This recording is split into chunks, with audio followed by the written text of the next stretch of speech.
warahmatullahi wabarakatuh. Alhamdulillahirabbil alamin wa bihi nasta'inu ala umurid dunya waddin.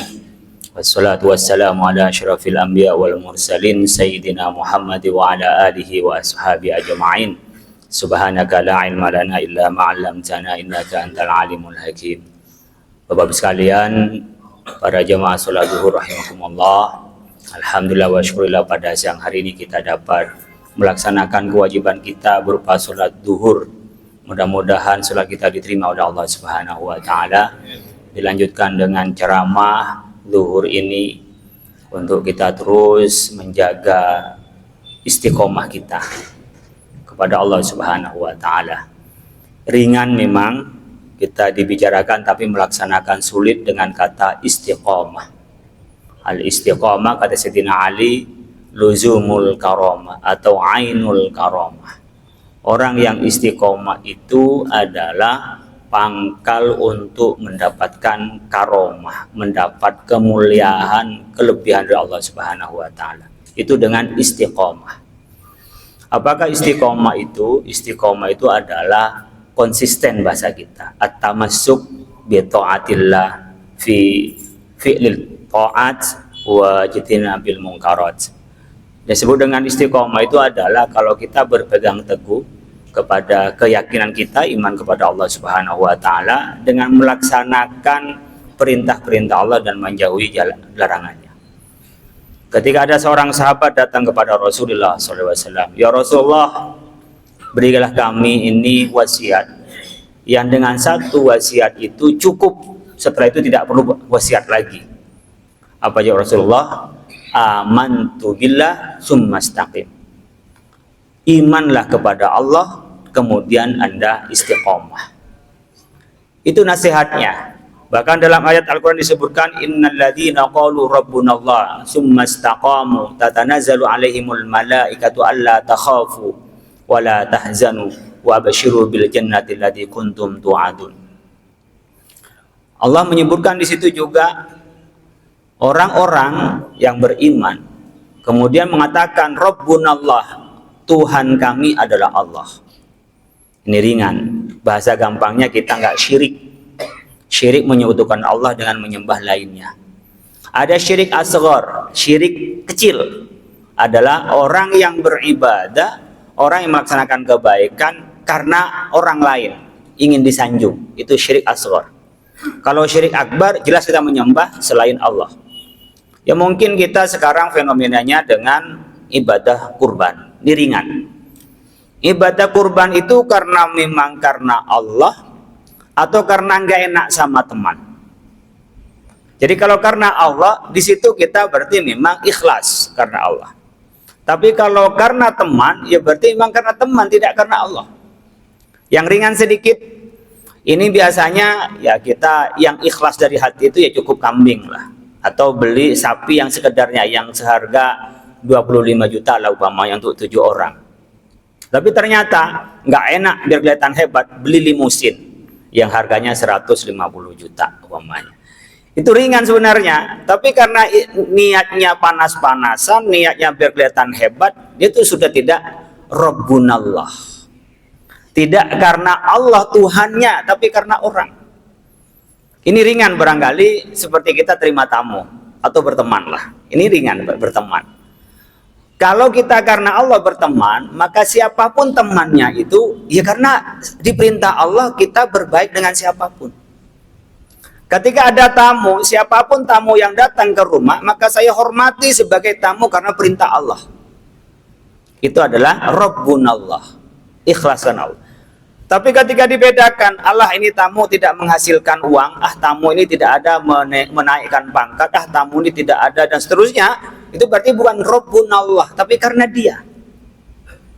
Sedekah ringan lah, sedekah ringan. Kalau kita sedekah itu, makanya kalau kita tidak karena syiar, biar orang ikut sedekah, nggak usah tunjukin berapa sedekah kita. Tapi kalau untuk membuat orang bersedekah, boleh tunjukin, saya sedekah berapa? Saya sedekah 100 juta. Saya nyumbang sekian, biar orang nyumbang, boleh. Fani immahi katanya dalam Al-Quran, silahkan.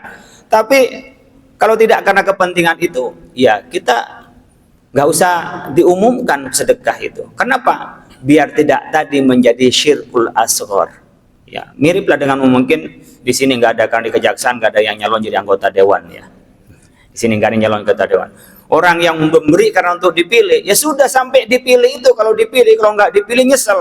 Tapi kalau Rabbunallah, karena Allah, maka seperti tadi orang datang, siapapun yang datang ke rumah kita, kita ketemu dengan orang siapapun dia, ini adalah makhluk Allah, itu sudah tinggi berarti tingkat Rabbunallahnya. Ya kita pasti ada tingkatan-tingkatan, tidak menyalahkan, masih mending menghormati tamu. Ada orang yang nggak mau menerima tamu karena mereka merasa repot, padahal tamu ketika datang ke rumah itu adalah ia membawa rahmat. Ketika pulang, kesialan, bahasa kita kesialan, dosa-dosa kita dibawa bersama dengan tamu itu.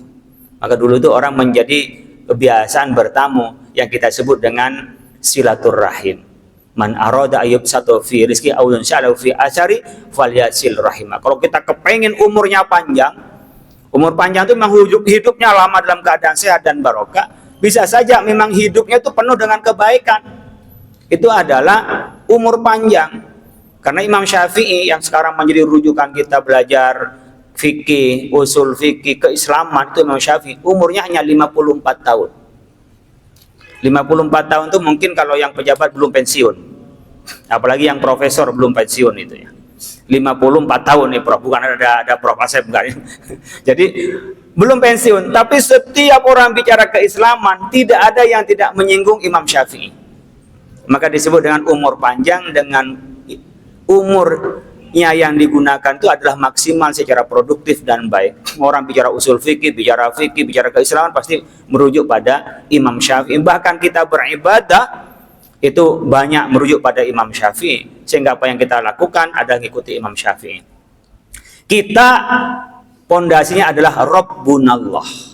Itu pondasi.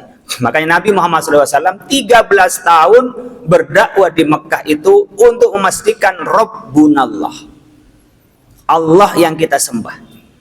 Ini ringan, banyak kehidupan sehari-hari itu yang malah kita nggak ingat kepada Allah, Rabbunallah.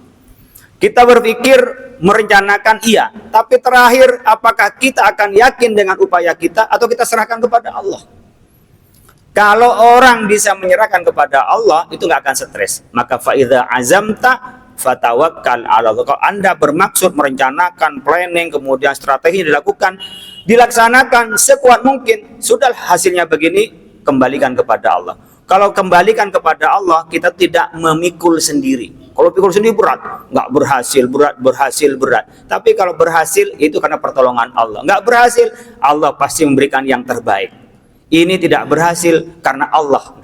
Kalau sudah begitu, kita summastaqamu tatanazzalu alaihimul malaika. Kita yang kedua adalah konsisten, istiqomah. Kadang-kadang kita lagi senang, maunya ngaji terus. Mungkin sholat malam itu nggak cukup kalau cuma 11 rakaat. Nabi itu sholat malam nggak banyak-banyak, 11 rakaat. Nggak sampai puluhan, enggak, tapi istiqomah. Nabi kalau sholat malam itu lama kalau sendirian. Kalau rame-rame itu sebentar. Kalau kita kan sebaliknya, pas sholat sendiri cepat, pas sholat rame-rame jadi imam itu lama. Kalau ada imam begitu nanti di Masjid Baitul Adli ini, langsung diberhentikan aja imam begitu itu. Ya, karena apa? Imam pasti itu riya. Karena kalau Rasulullah ketika sholat rame-rame itu sekedarnya saja. Tadi saya mau nanya, berapa nih Kiai Ustadz imam di sini? Ya 20 menit aja. Kenapa saya nanya? Saya ngikutin biasanya. Besok nggak ngaji lagi. Ngapain kalau yang kira pakai Kholil 1 jam? Waktu istirahat saya habis semua hanya dengerin ke Kholil kan. Harus kita tahu diri gitu loh. Jadi dulu juga pernah terjadi di zaman Rasulullah SAW. Namanya Mu'ad bin Jabal, dijadiin gubernur Yaman oleh Rasulullah. Kalau sholat subuh itu lama sholat subuh. Kan biasanya subuh nikmat biasanya. Kalau apalagi jadi imam itu kadang-kadang pas baca, apalagi pas tahfidz itu nyaman. Tidak niat ria, tapi nyaman. Tapi dia nggak tahu di belakang. Sementara di belakang itu ada orang tua yang nggak bisa berdiri lama. Di belakang ada orang yang buru-buru mau ke pasar. Akhirnya ini kalau berjamaah kepada Mu'ad bin Jabal sebagai gubernur, ini bikin nggak enak, nggak khusyuk, malah kecapean. Dilaporkan kepada Rasulullah SAW bahwa Mu'ad bin Jabal ini kalau jadi imam itu terlalu lama. Kemudian datang kepada Rasulullah dan Rasulullah memanggil gubernur Yaman namanya Mu'ad bin Jabal. Mu'ad bin Jabal dipanggil oleh Rasulullah, "Ya Mu'ad, afattanun anta ya Mu'ad." Mu'ad, kamu dibikin fitnah aja. Kaget. Rasulullah menegur sang gubernur, disampaikan, "Kamu tukang bikin fitnah, kamu bikin masalah." Kaget, "Apa ya Rasulullah?" Disampaikan, "Kamu sholat subuh itu di belakangnya banyak orang, macam-macam keperluannya, juga tidak semuanya bisa berdiri. Kamu kelamaan sholat. Meskipun sholat, kamu harus tahu siapa yang di belakang. Siapa adalah makmummu. Sama jadi pemimpin, jadi pejabat. Kita harus tahu siapa rakyat kita, siapa pengikut kita." Jadi kalau saya ke sini tadi tanya, ini orang-orang di kejaksaan. Ini kan istirahat sebentar. Ntar lagi jam 1 harus sudah masuk. Kalau kelamaan, meskipun katanya Prof. Asep nggak apa-apa, kayak mau 1 jam terserah gitu. Nanti berdua Prof. Asep saya ceramah 2 jam sama beliau nanti. Nggak apa-apa. Tapi jangan rame-rame begini. Besok nggak sholat zuhur sini lagi ya. Kenapa kelamaan ceramahnya kan gitu. Ini kita harus ngerti ya. Kita keagamaan itu yang saya bikin membosankan. Summastaqamu, istiqomah saja. Setiap duhur sholat sini, asar sholat ke sini. Zikirnya pendek-pendek saja, tapi istiqomah. Sholat malam minimal, mamanya 3 rakaat lah. 2 rakaat tahajud, 1 rakaat witir. Bisa. Oh bisa lagi Pak, keenakan 7 rakaat, 5 rakaat. Sholat tahajud, sholat hajat, sholat witir. Tapi terus, menjelang subuh bisa bangunnya jam 4. Coba dirutinkan menjelang subuh. Ini bisa kelihatan Bapak sekalian. Muka orang-orang yang bangunnya sebelum subuh, itu mukanya pasti cerah dan bersinar. Orang yang biasa bangun setelah azan subuh itu mukanya bengep-bengep. Iya, kayak bengep-bengep itu mukanya. Dan biasanya nggak ada muka itu kelihatan cerah, nggak ada. Itu kalau orang bangunnya sering bangun terlambat. Jadi kalau kita biasakan sebelum subuh, dan doa paling diterima oleh Allah menjelang subuh. Malaikat menjelang itu naik ke langit, yang turun ke bumi pada tengah malam. Apa doanya apa? Istighfar, sholawat. Kalau ada waktu baca Quran. Saya punya keistiqomahan, alhamdulillah. Sekadar cerita saja. Saya biasa itu ba'da subuh 25 ayat, ba'da maghrib 25 ayat. 2 bulan udah hatam. Kalau lagi enak 50 ayat, lagi enak 75 ayat, lagi enak 100 ayat, berhenti sampai 100 ayat. Karena kalau kebanyakan besoknya malas ngaji lagi. Kemarin udah ngaji banyak. Sekarang bisa enggak? One day, one ayat aja. 1 hari 1 ayat aja. Ba'da duhur buka. Kan sekarang banyak aplikasi di HP kita. Buka. Kemudian baca 1 ayat. Oh enakan besoknya 2 ayat, besoknya 3. Tapi terus tinggal diterusin, tambahin lagi. Terus dari Al-Fatihah itu terus ke belakang. Terusin. Meskipun nanti setahun baru hatam sekali, mending pernah hatam daripada nanti hanya pas Ramadan baru buka Al-Quran. Rasakan Bapak Ibu sekalian, kalau kita baca Quran setelah subuh, baca Quran setelah maghrib, seingat saya nggak pernah galau. Ini yang kembali pada kita. Seingat saya nggak pernah sedih, nggak pernah susah. Diserahkan kepada Allah. Ringan baca Quran. Amalan minta amalan ke kiai sana ke sini. Amalan baca Quran itu adalah firman Allah. Kalau kita baca firman Allah, seakan sedang diajak bicara oleh Allah. Summastaqamu, istiqomah saja. Kita kan diajari nih, Ramadan puasa. Bisa nggak kita istiqomah nanti suasana puasa? Dengan apa menjaga istiqomah suasana puasa? Puasa sunnah, Senin, Kamis. Oh nggak bisa 2 kali seminggu. Kamis atau setiap Senin. Oh nggak bisa. Ya sudah, 2 minggu sekali puasa. Suasana puasa itu dipelihara, itu istiqomah. Oh sekarang dilatih oleh Allah kita untuk berkorban. Apa berkorbannya? Dengan Idul Adha. Tiap tahun, oh satu keluarga bisa 1 kambing, keluarkan 1 kambing. Kalau tidak kuat 1 kambing, ya sudah kita sedekah saja karena nggak kuat ngeluarin untuk 1 kurban. Tapi di situ diniatin, ya Allah, saya ingin berkorban dan ingin istiqomah setiap tahun. Mudah-mudahan punya anak 3, tiga-tiganya kami bisa ngeluarin korban, dan ibu bapak jadi bisa 5. Kita bisa keluarkan. Oh, punya anak upamanya berapa? 5. Oh, berarti 7 1 sapi. Sebisanya. Bahkan karena Imam Abu Hanifah mengatakan berkorban itu hukumnya wajib bagi orang yang mampu. Mangkanat lahu sa'atun walam yudhi fala yakribanna musallana. Kalau orang punya kemampuan untuk berkorban tapi tidak berkorban, kata Nabi, jangan dekat-dekat pada masjid saya, itu bohong. Datang ke masjid tapi nggak mau sedekah. Maka disebutkan as-shadaqatu burhanun. Sedekah itu adalah bukti iman. Orang beriman ketika ngeluarin itu tabungan. Orang yang nggak beriman itu hilang. Karena yang kita bawa nanti, yang kita sedekahkan itu. Sementara yang di tabungan itu ya warisan, nggak ada urusan sama kita. Yang kita bawa, yang kita sedekahkan, yang kita infakkan, dan lan tanalul birra hatta tunfiqu mimma tuhibbun. Yang kita infakkan, yang kita senengin, bukan yang nggak kepake baru bagiin orang, bukan. Kalau kita bisa istiqomah jaga hati ini, Rabbunallah summastaqamu tatanazzalu alaihimul malaikatu alla takhafu wa la tahzanu. Kalau kita seperti itu, malaikat turun, selalu tenang hati, nggak rasa sedih. Mau ngapain pun nggak sedih, kita kembalikan. Kadang-kadang kita hopeless, merasa nggak berarti. Bahkan yang presiden pun mungkin pernah merasa nggak berarti. Kok gini-gini aja, menjenuhkan.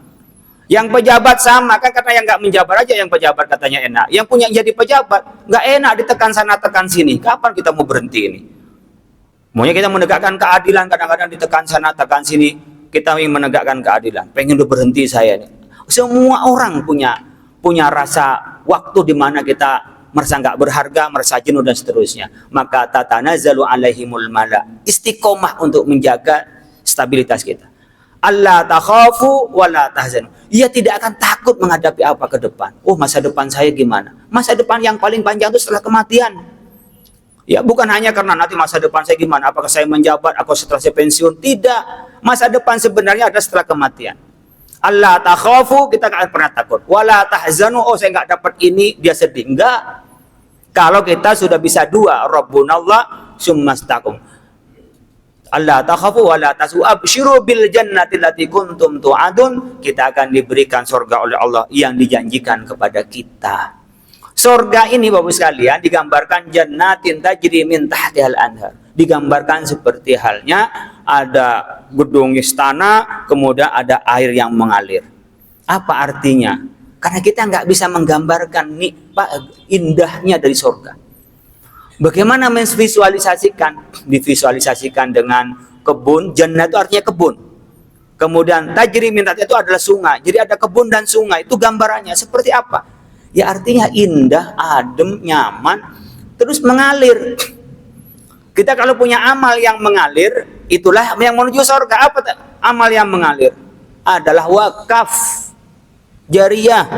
Ada masjid dibangun sumbang, ada sekolah bangun disumbang, ada anak nggak bisa bayar SPP disumbang karena ilmunya akan mengalir. Itu yang akan terus mengalir sama kita.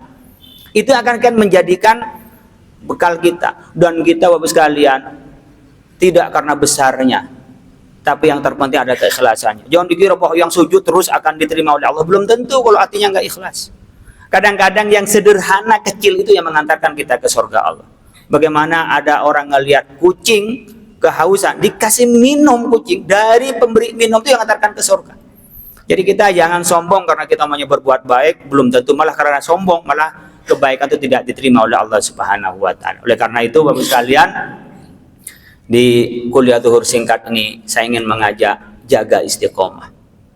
Nah, istiqomah kalau Allah memberikan hidayah, senang ke masjid, istiqomah ke masjid.